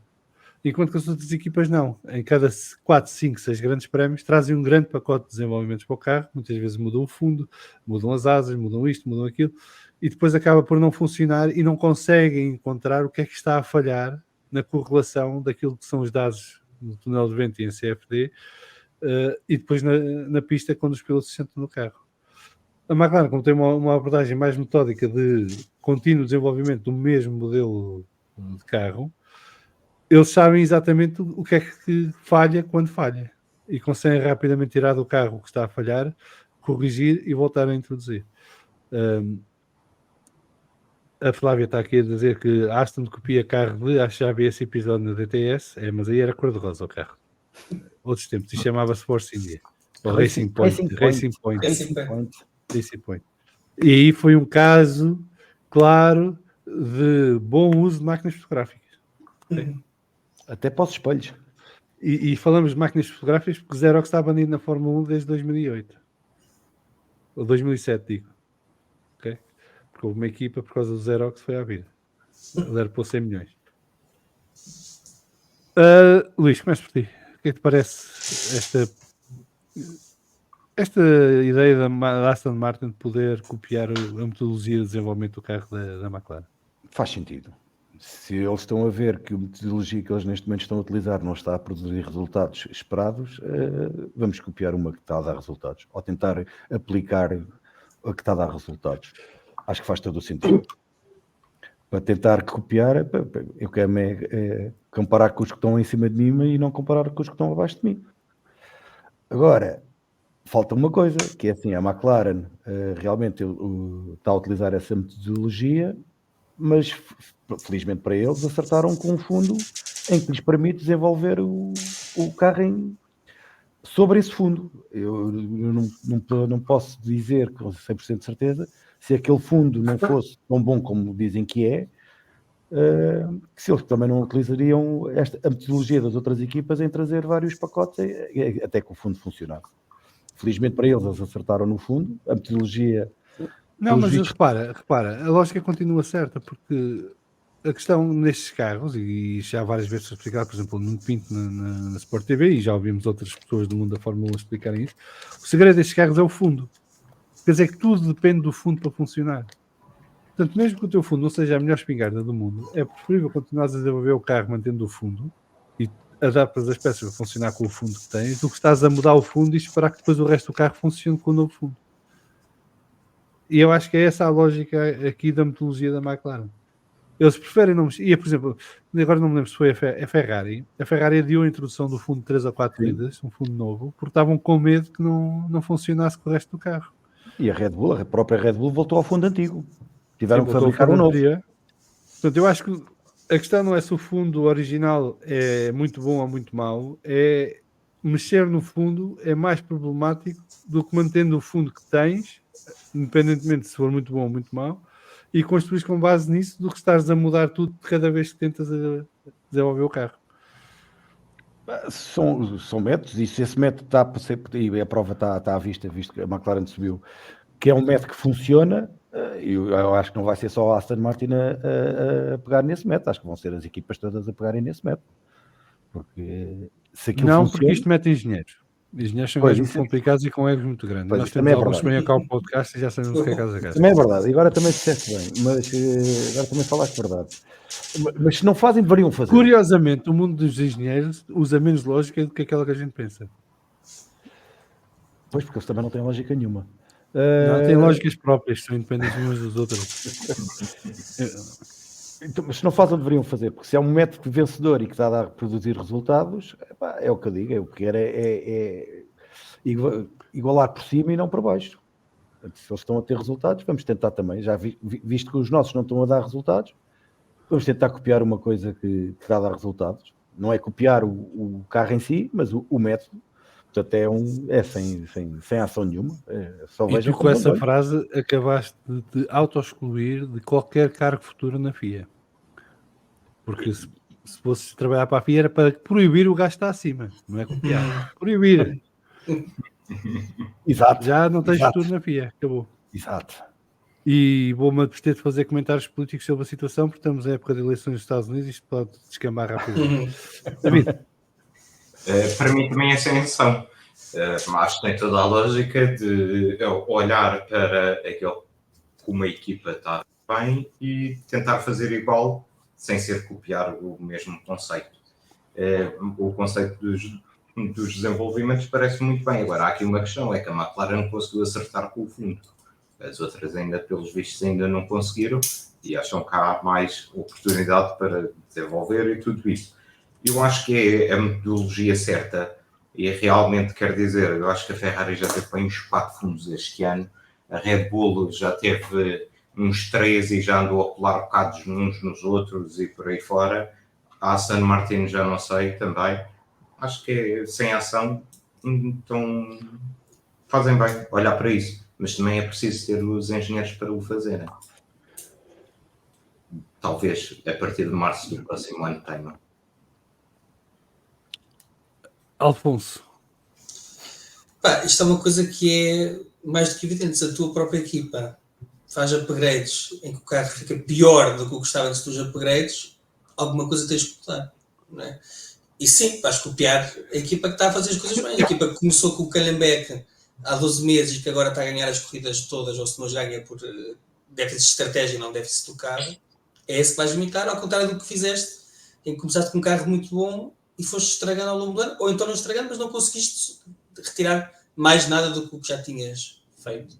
Portanto, sim, acho que é óbvio que devem tentar imitar dentro do possível a tal estratégia de, se calhar, não serem tão ambiciosos de querer mudar tudo no carro ao mesmo tempo, para atingir o máximo, dar força ao mesmo tempo, e se calhar trabalhar a partir de uma base sólida e depois otimizar incrementalmente. Pelos vistos é o que a McLaren tem feito. Se conseguirem também copiar, de arranjarem umas asas que sejam ilegais, mas que ninguém note que são ilegais até mais de metade da época, também ajudar. Qualquer coisita. Também não se perdia nada. Dá ali um bocadinho de velocidade de ponta na reta. Exatamente. Muito bem. Já estás a falar, não já? Já. Sim. Já estou a chegar à fase em que isto já está a 5% de bateria. Começa a complicar. Está concluído o nosso colégio de comissários de hoje. Isto hoje é um episódio curtinho. Isto a malta tem que se habitar, que isto agora não se passa nada. Também não dá para estarmos aqui 3 horas a falar de nada. Ainda muitas nós a fazer. E eu não sou político, não me pagam para isto. Cumprimentar aqui o Manel, que se juntou a nós, entretanto, um abraço para ele. Vamos ao último tema do episódio de hoje. Porque o Sr. Ben Sulayem manda aí outra vez. Isto não para. E basicamente veio dizer que na Fórmula 1 todos ganham dinheiro, menos a FIA. Na Fórmula 1 todos recebem créditos devidos, menos a FIA. Na Fórmula 1 todos têm uma imagem positiva, menos a FIA. E isto é bar aberto, e portanto é para conversarmos, não vou moderar nada. Mas eu meto-me um bocado de confusão, é que e isto é o prelúdio para a nossa conversa. Eu acho que o Sr. Ben Sulayem não entende o que é a FIA nem para que é que serve. Exatamente. A FIA é o regulador. Estabelece as regras, avalia a implementação das regras, avalia as quebras das regras e determina as penalizações. Não é o palhaço do circo. Não é o domador de leões. Não está à porta de tutu e pompons a receber as pessoas. Portanto, a FIA é como a mulher de César. Não basta ser séria, tem que parecer séria. Tem que ser discreta, tem que estar fora dos holofotes. E um dos grandes problemas da FIA, e de quem está na FIA, não é só o Sr. Ben Sulayem, é que quer ser protagonista. E não tem que ser. Nem queremos que seja. A situação da semana passada, nós criticámos e gozámos aqui com os palavrões, é tão ridículo quanto isto. A FIA tem um código de conduta que todos têm que seguir quando participam em eventos e provas da FIA. Se a FIA acha que esse código de conduta tem que ser mudado ou não está a ser implementado como deve ser, não tem que vir a público falar disso. Tem que mandar uma missiva aos atletas e às equipas a dizer que vai mudar ou que mudou ou que vai implementar e o assunto resolve-se. Não, a FIA vem fazer circo. Não é? É para mostrar que existe e que está a fazer coisas, mas não está, porque eles estão-se a borrifar para isso. Isso foi o pretexto para vir falar em público. A FIA concessionou o campeonato à Liberty via o grupo do senhor Briatório anterior, do Eccleston, o grupo anterior, e tem lá os termos do contrato. Foram negociados na altura, está-se tudo acertado. Se quer mais dinheiro agora e não lhe querem dar, quando tem um contrato em vigor, a FIA azar. Não tem que se armar em meretriz e andar aí aos berros dos microfones todos que aparecem à frente. Mas, se calhar calados, ganhavam mais. Se calhar havia vontade de compensar a FIA de outra maneira, de apoiar a FIA de outra maneira e de aumentar a contribuição para a FIA poder investir no campeonato de outra maneira, formar melhores comissários, criar melhores condições de segurança nos circuitos, tudo mais. Mas não. A FIA quer ser o palhaço do circo. Os circos já têm palhaços, não precisam de palhaços extra. Portanto, esta lógica de vir agora queixar-se em público, não nos dão o devido crédito, minha Nossa Senhora, toda a gente ganha com isto, menos nós. Eu, se fosse a Liberty, só dizia isto. Está na cara que vocês não são precisos. Porque, de facto, não há nada para vos dar crédito. Tudo o que vocês fazem, nós podemos arranjar quem faça. E o que fazem mal. Exato. Portanto, eu não entendo o que é que este senhor quer. Não entendo o que é que ele quer no sentido de resultados desta estratégia. Eu sei o que é que ele quer. Mas esta estratégia é a pior maneira possível de chegar aos objetivos que ele quer alcançar. Porque isto afasta, não agrega. E eu, como adepto de Fórmula 1, incomoda-me, porque isto também é chantagem ao adepto. Não é? Porque isto é tentar mobilizar a opinião pública ao lado da FIA. Portanto, tenho uma mensagem para a FIA. Organizem os regulamentos como deve ser, avaliem as situações como deve ser, penalizem de acordo com os regulamentos que criaram e interpretem esses regulamentos como deve ser e deixem de ser palhaços no circo. E aí eu dou-vos crédito e terão o meu apoio para serem ressarcidos de forma mais justa e quantitativa em futuros acordos com a Fórmula 1. Até lá, estou-me a borrifar se têm crédito ou se não têm. Saiam de cena. É esta a minha posição. E agora, mas vocês podem dizer o que quiserem. o papel da FIA não é ganhar dinheiro. O papel da FIA, como tu disseste bem, é regulador. Por isso é que a FIA nomeia promotores para promoverem os seus campeonatos. E se eles promovem, os outros é que quem gasta o dinheiro é o promotor. A FIA está lá para regular, para ditar as regras e para penalizar. Para garantir a segurança dos circuitos, para homologar e para fazer isso. Agora, para ganhar dinheiro, para quem gasta o dinheiro, são os promotores. São os investidores que levam os grandes prémios, levam as corridas que pagam ao promotor, e o promotor que já pagou à FIA para promover esse campeonato. Portanto, a FIA não tem nada que dar a vir agora. O Sr. Ben Sulayem não tem nada a vir agora. Coitadinho de mim. A FIA é isto, a FIA é aquilo. Aliás, as decisões que a FIA anda a tomar, esta dos palavrões, a inconsistência nas penalizações, nas corridas, hoje é 5 segundos, amanhã é 10 e amanhã, depois da manhã não é nenhum, só demonstra é que não existe uma uniformização. Aquilo que ele andava a pregoar, que ele andava a formar com melhores diretores de corrida, e não sei, pelos vistos, não está a funcionar, ou a não ser que ele esteja à espera desse dinheiro para formar comissários e diretores de corrida. Portanto, e nunca foi o objetivo, o FIA nunca teve na Fórmula 1 para ganhar dinheiro. Aliás, a Fórmula 1 cresceu a partir de 1976, foi quando foi o primeiro grande prémio televisivo, que foi do Monte Fuji, entre o James Hunt, a última corrida de 1976, e desde aí foi o Bernie Ecclestone que levou a Fórmula 1 a nível mundial aos pincos que a gente conhece hoje. Portanto, a FIA nunca teve esse papel e nunca terá. não é o papel da FIA promover um campeonato. Aliás, acho que não há nenhum campeonato promovido pela FIA. Tudo tem um promotor por trás. O papel da FIA não é esse. Portanto, eu não percebo este choradinho do Sr. Ben. Eu, quer dizer, percebo, é protagonismo, quando ele não o deveria ter.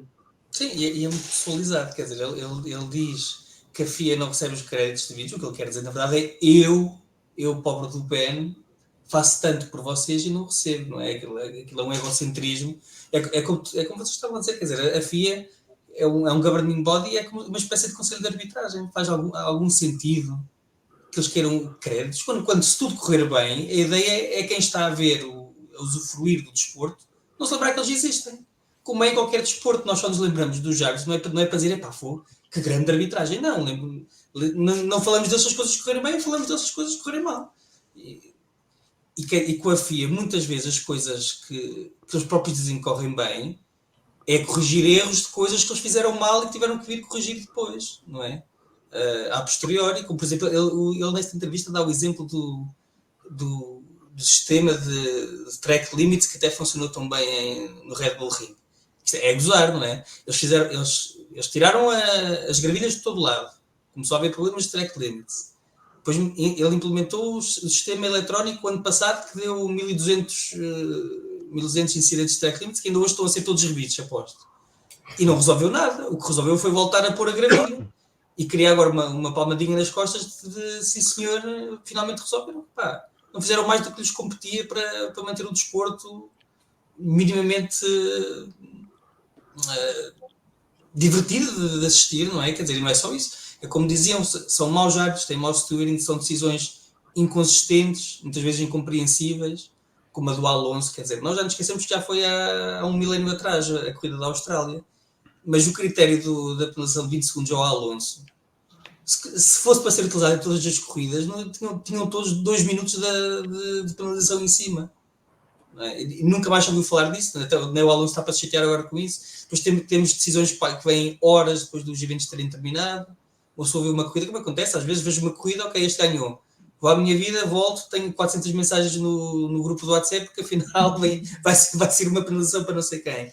E depois temos esta última cruzada, parece mesmo uma cruzada, desta infantilidade de querer higienizar e esterilizar este desporto.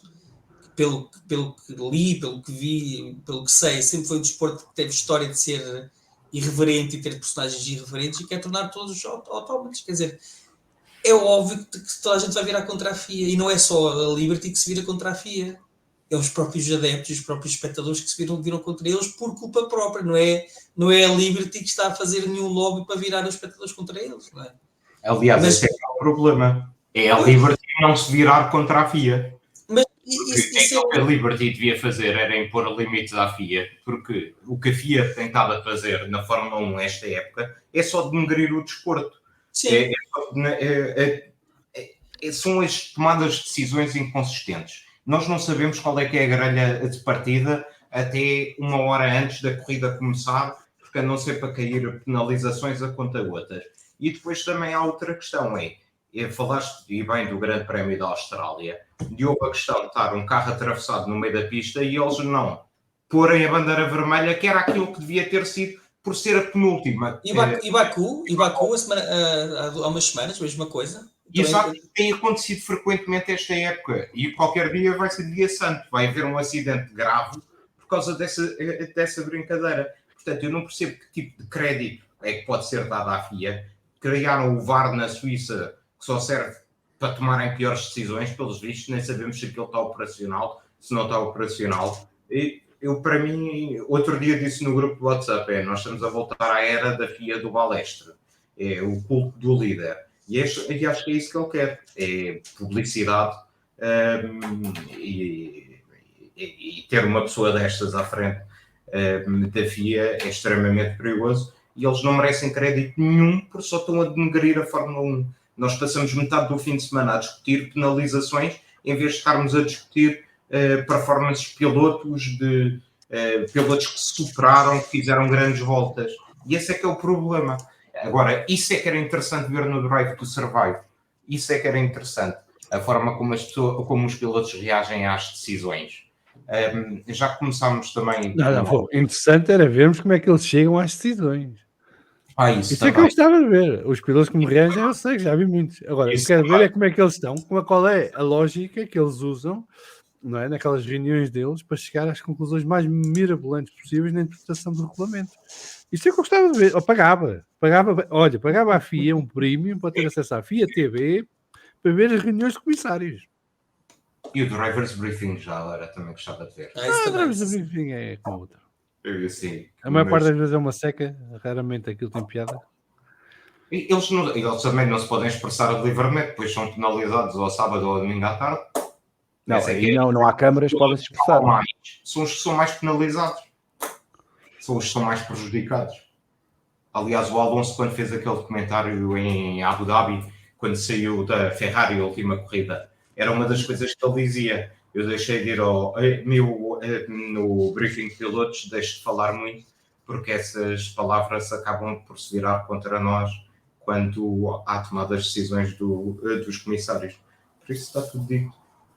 E já para não falar daquilo, começou com aquela moda de tirar os piercings e mais não sei o quê, andaram naquela batalha completamente inglória, e agora esta é a última de não dizer palavrões, que é a coisa mais absurda de sempre. Até os árbitros dizem palavrões, ouvimos agora com as publicações, e um piloto está ali num cockpit a 50 ou 60 graus centígrados, sobre imensa pressão, não pode dizer palavrão nenhum. Acho isto uma estupidez. E acho que ele é acabado e que ele se devia ir, mas era embora, e arranjem outro rapidamente, por favor. Mas sabes o que é que preocupa? É que nestas declarações tu não tens uma pinga de autocrítica. Nada. Podia ter sido uma declaração a dizer: nós sabemos que falhamos muitas vezes aqui ou acolá, mas também fazemos coisas boas. Mas não é isso. Nós fazemos coisas boas e ninguém diz nada. Não há nenhuma parte em que ele diga que faz coisas más, não é? Mas sabes que isto tem a ver com o tempo em que vivemos. Raramente tenho dúvidas. Mas tem muito a ver com o tempo em que vivemos. Porque no tempo em que vivemos, alguém fazer alguma coisa bem entende-se que é merecedor de elogio. Quando fazer bem, devia ser o normal. Não, é isso. Quando aqui devia ser a baseline, não é? Fazer bem. Mas já não é a baseline, já deixou de ser há muito tempo. Isto agora toda a gente quer palmadinhas nas costas para fazer o que tem que fazer. Exatamente. E isto depois chegamos a situações ridículas, não é? Em que mas eu fiz a regra que foi pedida. Porreiro. Era o que tinhas que fazer. Exato. Mas nós implementámos o que tinha sido decidido. Porreiro, vocês tinham que implementar. O que é que querem que eu diga? Querem que crédito de quê? Exatamente. São o regulador. São o fiscal. E depois querem de crédito por regular e fiscalizar? São pagos por isso. Exatamente. Então, mas o empregado do café que tira o café na máquina, eu tenho que estar sempre. Ei, muito obrigado, grande trabalho, muito bem, espetáculo. Conseguiste tirar o café, meu. Agora tratamos as pessoas como se fossem atrasadinhas. Então, o trabalho dele é tirar café, obviamente, agradeço. Tirar o café. E chega assim para mim, não tenho que estar aqui em grandes elogios e dar crédito ao rapaz, ou à rapariga que me tirou o café. Porquê é que a FIA tem que ser diferente? É isso. Lá está, a FIA não está lá para receber créditos, a FIA está lá para regular e para isso, não é para estar nos holofotes. Para estar nos holofotes estão lá os outros. Aliás, que estão nos holofotes, têm amigos com dinheiro. Compra uma equipa e vai fazer de Lawrence Stroll e de Toto Wolff e pode andar a falar aos microfones todos o fim de semana todo. Exatamente. E eu não entendo porque este senhor também acha, por exemplo, eu lembro quando foi no Cota, peço desculpa. Quando foi no Cota o acidente entre o Alonso e o Stroll. Do espelho. Não, do espelho. Foi do espelho, foi esse. Foi do Alonso. Foi que ele subiu. Que depois chegaram àquela penalização ridícula para o Alonso, que depois acabou por ser retirada porque foi introduzido o protesto fora de prazo, não sei o quê. E ele veio muito incomodado no Grande Prémio seguinte, no México, que era inaceitável a perseguição que fizeram à senhora comissária que fundamentou a decisão. Ok. duas coisas. É inaceitável impropérios e perseguições no sentido verdadeiro da palavra, de harassment à senhora. Mas a grande maioria dos comentários era a criticar a decisão e a lógica seguida. E isso não é para se calar, amigo. Na tua terra pode ser para se calar. No resto do mundo em que vivemos em países livres e democráticos, não é. Ok? E no limite, chamar nomes também não é. É de mau gosto. É de mau tom. Também não gosto de ver. E tento não fazer. Mas no limite, nem isso é. Gajos que ameaçam de morte e de porrada, isso já é outra conversa. Isso, obviamente, temos que pôr um travão.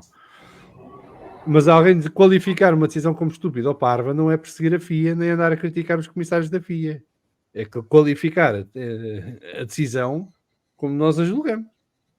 E eu sou livre de julgar que é parvo e ele é livre de julgar que é uma genialidade, nunca ninguém tinha pensado nisso. Ok? Portanto, esta é a FIA que agora vem reclamar crédito, uma FIA que quer amordaçar dentro e fora. Uma FIA que não quer ser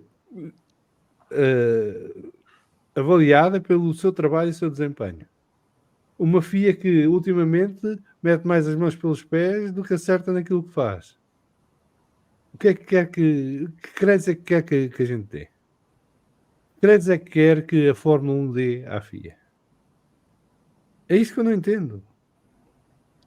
E como é que se arroga no direito de dizer isto em público como se fosse uma grande coisa? Mas que agora o árbitro do jogo de futebol de hoje à noite do Benfica com o Atlético de Madrid devia ir dar uma conferência de imprensa a dizer: eu quero créditos, porque este jogo foi um grande jogo, porque fui eu a arbitrar. É? Fui eu e a minha equipa, pá, vocês nunca nos dão valor.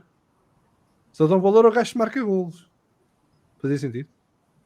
Não. Sim, mas é que nessa analogia, o árbitro tem que fazer essa conferência de imprensa depois de errar penaltis e de ter golos em fora do jogo, essas coisas que eu estou a fazer Não, é irrelevante. É que neste caso eu estou a fazer asneiras, estou com esta conversa. Mas é para ele é irrelevante e estás a incumprir, estás a criticar e a perseguir, vês? Pois. É Calimero total. Completamente. Portanto, eu não sei, eu temo é que isto possa criar aqui uma decisão que lance o caos, não é? Porque a FIA não é só a Fórmula 1. A FIA não é só a Fórmula 1. São muitas competições e há muitos campeonatos que dependem da FIA. Mas, por exemplo, no Rally também já houve problemas, não é? O Rogier, ou já não lembro quem foi, mas também houve um piloto de Rally que foi castigado pelo mesmo diapasão do Max, não foi? Não sei. E Eu acho que na Fórmula E, por exemplo, o Jean-Éric Vergne da época, acho que foi castigado por ter prestado declarações a criticar uma tomada de decisão dos comissários. Portanto, isto são tudo... Estão-se aqui a abrir muitos precedentes e demasiado perigosos, na minha opinião. É uma ditadura. É completa. Sim, mas a FIA não é a Santa Inquisição, quer dizer... Claro. Claro que não. Mas E podemos correr o risco de voltar a 1982 ou em 2001, quando as equipas tiveram quase para fazer um campeonato à parte. Exato. E 82 é uma coisa. Não sei onde é que isto vai parar e não entendo a lógica disto e o pior é que este ainda está para durar. Portanto, este mandato acaba no final do próximo ano e é o grande favorito para ganhar a reeleição, até porque já fez tinha a fazer internamente para assegurar isso. Portanto, vamos ter que aturar. Depois quem vota nele são as federações de cada país. E toma lá uns dinheirinhos aqui e acolá. É os lobbies a funcionar. Isso não sei porque não vi, mas politicamente o trabalho já está feito, já saíram as cartas de apoio, todos tinham que sair, não é? Porque eles até conseguiram virar o caso Suzy Wolf. Sim. Aquela estupidez, eles pegarem numa merda que é o jornal Business F1, okay, é só invenções. Estes gajos do Business F1 foram os gajos que fizeram aquela grande peça que já tinha assinado pela Ferrari, o Adrian Newey, atenderam o nome do advogado irlandês, foi a Londres, que se sentou com a Ferrari e com o Newey e lavrou o contrato e estava tudo certo. Foram os mesmos. Foi os mesmos que inventaram a história da Suzy Wolf no Natal passado. E que a FIA decidiu investigar com base num artigo inventado de um pasquinho de Fórmula 1. E ele conseguiu virar isso ao contrário, não é? E trouxe as federações todas para o seu lado, a exigir respeito pela FIA, pelo presidente da FIA, quando a FIA estava a faltar a respeito às pessoas a serem investigadas e enxovalhadas em público com processos disciplinares baseados em boatos. Portanto, acho que o caminho interno está lavrado. O apoio externo é que não vai ter, nem pode ter, porque é ridículo. Ele vai para o terceiro mandato ou é o segundo? Não, este é o primeiro, vai ser o segundo. Ele ainda está no primeiro. Ele entrou a seguir a Abu Dhabi 2021. Foi 2021. Pois é, eu esqueci-me dessa parte. É que já parece uma eternidade. O José Santos diz: nós havia um filme americano onde um mau e um burocrata de fato. Epá, olha para isto, ninguém é assim, gajo da FIA, old my beer. Onde o mau é um burocrata de fato. Pois, mas é um bocado isso. Eu acho esquisito. E não sei até que ponto é que a Liberty pode fazer muita coisa, porque eu não sei os termos do contrato de concessão à Liberty, não é? Não acho também que a Liberty tenha muita margem de manobra para condicionar e calar o senhor. Acho que pode influenciar os mídias para darem menos cobertura mediática àquilo que ele diz. Isso pode, e consegue. Porque a Liberty também consegue condicionar o tratamento jornalístico dos supostos jornalistas que estão no paddock, portanto, pode também maniatar esse trabalho jornalístico dos supostos jornalistas que estão no paddock, no sentido de não cobrir o que o senhor Ben Sulayem decide dizer cada vez que abre a boca. É que a Liberty, na verdade, nem precisa de fazer nada. A FIA tem dado tanto ataque aos próprios pilotos e aos próprios protagonistas, não é? Que os próprios, organicamente, têm-se virado contra a FIA sozinhos, sem nenhuma organização, digo eu, pela Liberty. Temos isto o Hamilton, temos isto o Max, e pessoas, pilotos que não são iguais, nem têm comportamentos iguais em pista nem fora dela, não é? E nisto são iguais a criticar a FIA. Portanto, se calhar daqui a uns tempos vão dar crédito à FIA por isso, por ser o grande unificador do resto contra ele. Exatamente. Pode ser que o sindicato dos jogadores finalmente comece a atinar. Uma grevezinha aqui e acolá. E pronto, não tem mais nada para discutirmos hoje, portanto, se não tem mais nada a dizer sobre isto, ficamos por aqui. Eu me dá-me jeito, estou cansado, preciso dormir, mas pronto, fica assim mais curto. Mas a verdade é que também nesta fase não há muita coisa para discutir. A própria Fórmula 1 está numa espécie de semi-férias, apesar das equipas estarem a trabalhar nas fábricas e tudo mais, mas não há muitas novidades para partilhar. Já sabem que tem o VFF1 debrief disponível no YouTube. Os patronos têm em áudio no Patreon e está a ser transmitido na Bola TV e vai ser transmitido ao longo dos próximos dias. Portanto, estejam atentos, quem tem Bola TV podem procurar lá na programação. O BFF1 da WRC já saiu, foi ontem à noite no YouTube e foi distribuído hoje à tarde em podcast.